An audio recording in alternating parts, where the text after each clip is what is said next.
Hi, I'm Dan Snow. Welcome to my video podcast for 20th Century Battlefields. This, alas, is the last one, but I hope you've enjoyed it. I've certainly enjoyed the chance to show you some pictures of what was going on behind the scenes and talk you through why we chose each battle.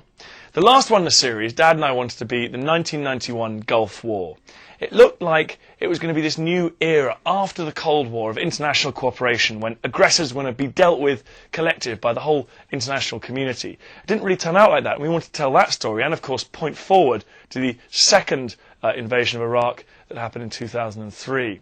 The other thing that's fascinating about it, and we can't forget those pictures that we saw on our screens at the time, was it seemed like the new weapons, the smart weapons, the information war, seemed to have taken warfare into a new era, really. And one great place to think about that was an American aircraft carrier, where I was lucky enough to go in the Persian Gulf on the Ronald Reagan, the USS Ronald Reagan. At the time I went on it, was the biggest warship on the planet. It's about 1,000 feet long, which is approximately the height of the Empire State Building, lying on its side. It weighs 100,000 tons, which is 5 times heavier than the biggest British aircraft carrier. I mean, this thing's extraordinary. It's nuclear-powered, so it can stay at sea for 70 years without having to refuel. I was bowled away. On board we had lots of F-18s and F-18 Super Hornets as well. And it was a really extraordinary experience. 5,000 crew members on this, men, women, its own television station. It really represented to me the sort of future of warfare. Here we are, just me posing next to yet another plane that I wasn't allowed to go in during the course of this series.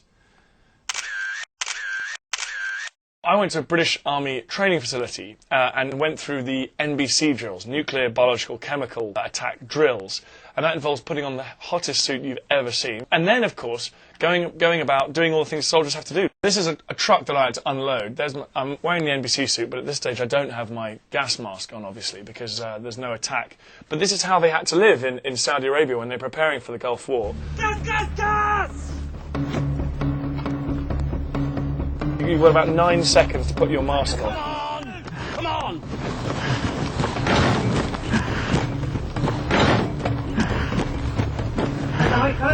Couldn't get enough air in my lungs or through the respirator to actually speak to the camera. And I tried, but I couldn't.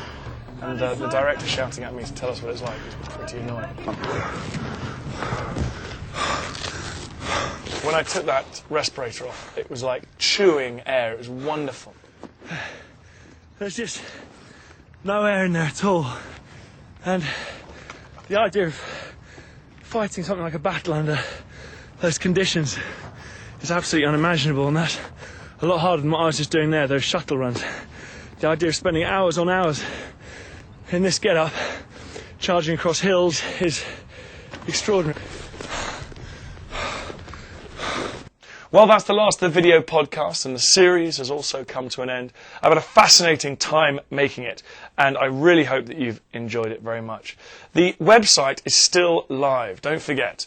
There's lots of opportunities for further research on there, and you can also see what people have been writing about the series and even add a comment of your own. I'll be keeping tabs on it over the next few months. So, even though the series is over, you guys can keep going.